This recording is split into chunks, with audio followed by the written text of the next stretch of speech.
ಇಂದು ಕುರ್ತಂಗ ಗ್ರಾಮ ಪಂಚಾಯತಿ ಆವರಣದಲ್ಲಿ ಮಹಾತ್ಮ ಗಾಂಧಿ ರಾಷ್ಟ್ರೀಯ ಉದ್ಯೋಗ ಮತ್ತು ಪರಿಶೋಧನೆ ಸಭೆಯನ್ನು ಕರೆಯಲಾಗಿದೆ. ಸಭೆಗೆ ಗ್ರಾಮದ ಒಂದು ಹಿರಿಯ ನಾಗರಿಕರಾದಂಥ ಮಾನಪ್ಪ ಅವರ ಅಧ್ಯಕ್ಷತೆಯನ್ನು ವಹಿಸಬೇಕಂತ ಕೋರುತ್ತೇವೆ. ಅದೇ ರೀತಿ ಪಂಚಾಯತಿ ಅಧ್ಯಕ್ಷರಿಗೂ ಸರ್ವ ಸದಸ್ಯರಿಗೂ ಗ್ರಾಮದ ಹಿರಿಯರಿಗೂ ಮುಖಂಡರಿಗೂ ಮತ್ತು ಪಂಚಾಯತ್ ಅಭಿವೃದ್ಧಿ ಅಧಿಕಾರಿಗಳು ಸಿಬ್ಬಂದಿಗಳು ಮತ್ತು ಹಿರಿಯ ಸಂಘಟನೆಗಳಿಂದ ಆಗಮಿಸಿದ ಎಲ್ಲ ಪದಾಧಿಕಾರಿಗಳಿಗೂ ಮತ್ತು ಸರ್ವರಿಗೂ ಮತ್ತೊಮ್ಮೆ ನಾವು ಸ್ವಾಗತವನ್ನು ಕೋರುತ್ತೇವೆ.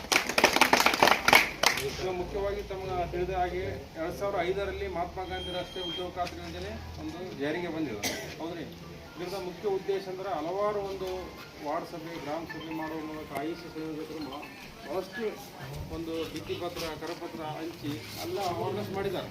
ಅದ್ರ ಬಗ್ಗೆ ತಮಗೆ ಎಲ್ಲ ಒಂದು ಮಾಹಿತಿ ಗೊತ್ತಿದೆ.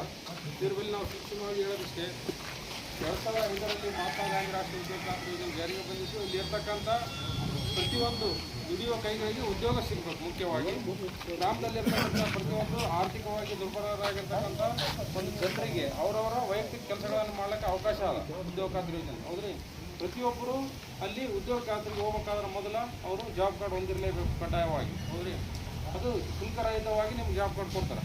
ನೀವಿಲ್ಲ ಎಷ್ಟೋ ಮಂದಿ ಕೂಲಿಕಾರ ಕೆಲಸಕ್ಕೆ ಹೋಗ್ತಾರಿಲ್ರಿ, ಎಲ್ಲರಿಗೆ ಜಾಬ್ ಕಾರ್ಡ್ ಇದ್ದರೆ ಕೆಲಸ ಹೋಗ್ಬೋದು. ಜಾಬ್ ಕಾರ್ಡಿಂದ ನೀವು ಕೆಲಸಕ್ಕೆ ಹೋದ್ರಿ ಅಂದ್ರೆ ನಿಮ್ಮ ಕೂಲಿ ಅಮೌಂಟು ನಿಮ್ಗೆ ಬರೋಲ್ಲ. ಅದಕ್ಕೆ ಸ್ಪಷ್ಟವಾಗಿ ಗೊತ್ತು. ಅಲ್ಲಿರ್ತಕ್ಕಂಥ ಇಲ್ಲಿ ಆ ಕೆಲಸನ ಆಗ್ಬೇಕು, ನಿಮಗೆ ಕೂಲಿನ ಬರ್ಬೇಕು ಮತ್ತು ದೀರ್ಘಕಾಲಿಕ ಬಾಳಿಕೆ ಬರ್ತಕ್ಕಂಥ ಒಂದು ಆಸ್ತಿಗಳ ನಿರ್ಮಾಣ ಆಗ್ಬೇಕು ರೀ. ಅದು ಮುಖ್ಯ ಉದ್ದೇಶ ಉದ್ಯೋಗ ಖಾತ್ರಿ ಯೋಜನೆದು. ಮತ್ತು ಇಲ್ಲಿ ಯಾವುದೇ ಒಂದು ಗ್ರಾಮ ಸಭೆ ಇಷ್ಟು ನಿರ್ಲಕ್ಷ್ಯ ವಹಿಸ್ತಾರೆ ಜನರು. ನೀವು ಕೆಲಸಕ್ಕೆ ಹೋಗಿರಿ, ಉದ್ಯೋಗ ಖಾತ್ರಿ ಬಗ್ಗೆ ಮಾಹಿತಿ ಆದ ಕೂಲಿ ತಗೊಂಡ್ರಿ, ಆದರೆ ನಿಮ್ಗೆ ಗ್ರಾಮ ಸಭೆ ಬರ್ಲಾಗ್ತಾ ಇರಲ್ಲ. ಈ ನಿಮ್ಮ ಒಳಿತಿಗಾಗಿ ನಿಮ್ಮ ಒಂದು ಈ ಯೋಜನೆ ಬಗ್ಗೆ ಮಾಹಿತಿ ಕೊಟ್ಟು ಮತ್ತು ಸರ್ಕಾರಕ್ಕೆ ವರದಿ ಕೊಡಬೇಕಾಗ್ತದೆ. ಮಹಾತ್ಮ ಗಾಂಧಿ ರಾಷ್ಟ್ರೀಯ ಉದ್ಯೋಗ ಖಾತ್ರಿ ಯೋಜನೆಯಲ್ಲಿ ಸಾಮಾಜಿಕ ಪರಿಶೋಧನೆ ಭಾಳಷ್ಟು ಇದಿರ್ತಕ್ಕಂಥ ಒಂದು ಸಮುದಾಯ ಸಭೆ, ಯಾವುದೇ ಒಂದು ವೈಯಕ್ತಿಕವಾಗಿ ಇಲ್ಲಿರ್ತಕ್ಕಂಥ ಸಾರ್ವಜನಿಕರ ಮಾಹಿತಿ ಕೊಟ್ಟು ಸಾರ್ವಜನಿಕರ ಅಧ್ಯಕ್ಷತೆ ಒಂದು ಸಭೆ ಮಾಡಿ ನಾವು ಸರ್ಕಾರಕ್ಕೆ ವರದಿ ಕೊಡ್ತೀವಿ. ಇಲ್ಲಿರ್ತಕ್ಕಂಥ ನಿಮ್ಮ ಜಾಬ್ ಕಾರ್ಡ್ ಓಡ್ರಿ ಎಷ್ಟು, ಯಾವ ರೀತಿ ನಿಮಗೆ ಕೂಲಿ ಕೆಲಸಕ್ಕೆ ಹೋಗಿದ್ದೀರಿ, ಅವ್ರಿಗೆ ಜಾಬ್ ಕಾರ್ಡ್ ಕೊಟ್ಟಿದ್ದಾರೆ ಇಲ್ಲ, ಅವ್ರಿಗೆ ಯಾವ ರೀತಿ ಅಮೌಂಟ್ ಮುಟ್ಟ್ಯದ ಇಲ್ಲ, ಏನಾದರೂ ಲೋಪದೋಷಗಳಿದ್ದವು ಅದು ಸರಿಪಡಿಸಲಿಕ್ಕೆ ಒಂದು ಗ್ರಾಮ ಸಭೆ ಮಾಡಿದ್ದಾರೆ. ಹೌದಾ, ನಿಮ್ಗೆ ಉದ್ಯೋಗ ಚೀಟದಲ್ಲಿ ಇರ್ತಕ್ಕಂಥ ಬದಲಾವಣೆ ಆಗಿರ್ಬೋದು ಅಥವಾ ಈ ಡೆತ್ ಆಗಿರ್ಬೋದು ಮತ್ತು ಹೊಸದಾಗಿ ಮಾಡಿಸೋದಿರ್ಬೋದು. ಈಗ ಲಗ್ನ ಆಗಿ ಬೇರೆ ಕಡೆ ಹೋಗಿರ್ತಾರೆ, ಅವ್ರು ಜಾಬ್ ಕಾರ್ಡ್ ಇರ್ತಾವೆ, ಅಂಥವ್ರಿಗೆ ಜಾಬ್ ಕಾರ್ಡ್ ರದ್ದು ಮಾಡಿ ಹೊಸ ಕುಟುಂಬಗಳಿದ್ದು ಜಾಬ್ ಕಾರ್ಡ್ ಮಾಡ್ಲಿಕ್ಕೆ ಅವಕಾಶ ಅದ. ಹೌದ್ರೆ, ಈ ಜಾಬ್ ಕಾರ್ಡಲ್ಲಿ ನೀವು ಕೆಲಸಕ್ಕೆ ಹೋಗಿ ಅರ್ಜಿ ಕೊಟ್ಟಾಗ ನೀವು ಸುಮ್ಮನೆ ಕೆಲಸಕ್ಕೆ ಹೋಗಿ ಬೇಕಂತ ಕೇಳಿದ್ರೆ ಕೊಡ್ತಾರೆ ಕೆಲಸ. ಫಸ್ಟ್ ಇಯರ್ ಮಾಡಬೇಕು. ಗ್ರಾಮ ಸಭೆ ವಾರ್ಡ್ ಸಭೆ ಗ್ರಾಮ ಸಭೆಯಲ್ಲಿ ಕೆಲಸ ಅನುಮೋದನೆ ಆದ ನಂತರ ಅಲ್ಲಿ ಕೂಲಿಗಾಗಿ ಎಷ್ಟು ಇರ್ತದೆ ಕೆಲಸ ಸಾಮಗ್ರಿಯಾಗಿ ಇಲ್ಲಿ 60% ಕೂಲಿಗಾಗಿ ಮೀಸಲಾದ, 40% ಸಾಮಗ್ರಿಯಾಗಿ ಅನುದಾನ ಉದ್ಯೋಗ ಖಾತ್ರಿ ತಮಗೆಲ್ಲ ಗೊತ್ತು.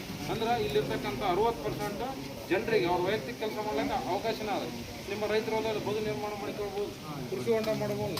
ಇತರ ಇಲಾಖೆಗಳಿಂದ ಬರ್ತಕ್ಕಂಥ ಕನ್ವರ್ಜೆನ್ಸ್ ಮೂಲಕ ತೋಟಗಾರಿಕೆ ಬೆಳೆಗಳ ಅವಕಾಶ ಅದಿರುತ್ತೆ. ಒಬ್ಬ ಸಣ್ಣ ರೈತರ ತನ್ನ ಹೊಲದಲ್ಲಿ ಎಷ್ಟು ಡೆವಲಪ್ ಮಾಡ್ಕೋಬೋದು. ದನ ಕುರಿ ಶೆಡ್ ಮಾಡ್ಕೋಕ್ಕೆ ಅವಕಾಶ ಅದು. ಹೌದಲ್ರಿ, ಎರೆಹುಳು ಘಟಕ ನಿರ್ಮಾಣ ಮಾಡೋಕ್ಕೆ ಅವಕಾಶ ಅದು. ಅಲ್ಲಿ ತೋಟಗಾರಿಕೆ ಇಲಾಖೆಯಿಂದ ಹಲವಾರು ರೀತಿಯ ನೀವು ಅಲ್ಲಿ ತೋಟಗಾರಿಕೆ ಬೆಳೆ ಬೆಳಿಬೋದು. ಹೌದ್ರಿ, ನಿಂಬೆ ಗಿಡ ಹಚ್ಲಕ್ಕೆ ಅವಕಾಶ ಅದ, ಮಾವಿನ ಗಿಡ ಹಚ್ಲಕ್ಕೆ ಅವಕಾಶ ಅದ, ಪಪ್ಪಾಯಿ ಮಾಡೋಕ್ಕೆ ಅವಕಾಶ ಅದ. ಇವೆಲ್ಲ ಮಾಹಿತಿ ನಿಮ್ಗೆ ಗೊತ್ತಾಗದೆ ಯಾವುದನ್ನು ಒಂದು ಗ್ರಾಮ ಸಭೆಗೆ ಬಂದು ಅಲ್ಲಿರ್ತಕ್ಕಂಥ ಪ್ರತಿ ವರ್ಷದಲ್ಲಿ ಈ ವರ್ಷ ಇಷ್ಟು ಜನರಿಗೆ ಅಲ್ಲಿ ಇಲಾಖೆ ವತಿಯಿಂದಲೇ ಕೆಲಸ ಕೊಡ್ತಾರೆ. ಅವರು ವೈಯಕ್ತಿಕ ಡೆವಲಪ್ಮೆಂಟ್ ಆಗಿಸಲಾಗ ಯೋಜನೆಯಲ್ಲಿ ಪಾಣಿ ಲಾವಣಿ ಕೊಟ್ಟರೆ ಅಂದ್ರೆ ಅದು ಎಕ್ಸೆಪ್ಟ್ ಅಂತ ಜಸ್ಟ್ ಒಂದು ಜಾಬ್ ಕಾರ್ಡ್ ಇರ್ತದೆ. ನೀವು ಅಲ್ಲಿ ಕೆಲಸಕ್ಕೆ ಅರ್ಹರಾಗಿರ್ತೀವಿ.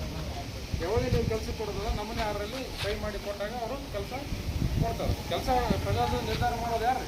ಗ್ರಾಮಾಂತರ. ನೀವೆಲ್ಲ ಗ್ರಾಮ ಸಭೆ ವಾರ್ಡ್ ಸಭೆ ಮಾಡಿ ಈ ಕೆಲಸಗಳಲ್ಲಿ ಈಗ ನಮಗೆ ಅವಶ್ಯಕತೆ ಅದ, ಇಂಥ ಕೆಲಸ ನಾವು ಮಾಡ್ತೀವಿ ಅಂತ ನಿರ್ಧಾರ ಮಾಡಿ ಆ ಕೆಲಸ ಇಟ್ಟಾಗ ಅದೇ ಕೆಲಸಕ್ಕೆ ನೀವು ಅಲ್ಲಿ ಕೆಲಸ ಮಾಡಿದಾಗ ನಿಮ್ಗೆ ಅಮೌಂಟ್ ಬರುತ್ತೆ. ಹೌದ್ರಲ್ಲ, ಪ್ರಸ್ತುತ ವರ್ಷದಲ್ಲಿ ಹೋಗ್ತದೆ ಎಷ್ಟಾದ್ರೆ ಕೂಲಿ ಈ ಸಾರಿ 349 ರೂಪಾಯಿ ಅದ. ಇಲ್ಲಿ ಗಂಡು ಹೆಣ್ಣಿಗೆ ಸಮಾನವಾದ ಕೂಲಿ ಅದ, ಯಾವುದೇ ತೊಂದರೆ ಇಲ್ಲ. ಈಗ ರೈತರ ಹೊಲಕ್ಕೆ ಹೋದ್ರೆ ಈಗ ಸೀಸನ್ದಲ್ಲಿ ಏನೋ ಒಂದು ಒಳ್ಳೆ ರೀತಿ ನಿಮಗೆ ಕೂಲಿ ಕೊಡ್ಬೋದು. ಒಂದು ಸೀಸನ್ದಲ್ಲಿ ಎಷ್ಟು 100ರಿಂದ 200 ಒಳಗೆ ಇರ್ತಿತ್ತು. ಆದರೆ ಉದ್ಯೋಗ ಖಾತ್ರಿಯಲ್ಲಿ ಆಗಿಲ್ಲ. 349 ರೂಪಾಯಿ ಗಂಡು ಹೆಣ್ಣಿಗೆ ಸಮಾನವಾದ ಕೂಲಿ ಅದ. ಮತ್ತು ಇಲ್ಲಿ ನಿಮ್ಮ ಹೊಲಗಳಲ್ಲಿ ಓಟ್ ಹಾಕಿದ್ರು ನಿಮಗೆ ಎಷ್ಟು ಕೂಲಿ ನೇರವಾಗಿ ನಿಮ್ಮ ಅಕೌಂಟಿಗೆ ಜಮಾ ಆಗ್ತದೆ.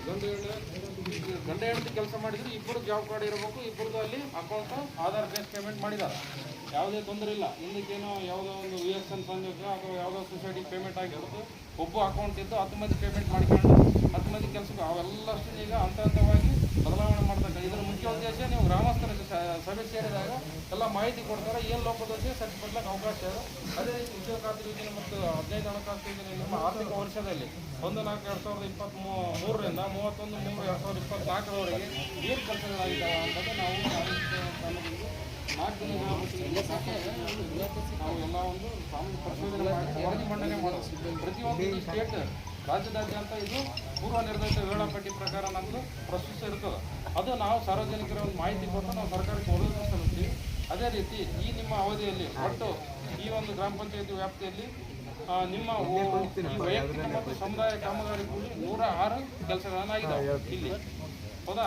ಈ 106 ಕೆಲಸದಲ್ಲಿ ಹೆಚ್ಚು ಅಂತಂದ್ರೆ ಇಲ್ಲಿ ಲೇಬರ್ ಓರಿಯೆಂಟ್ ಕೆಲಸನೇ ಮಾಡಿಸಿದ.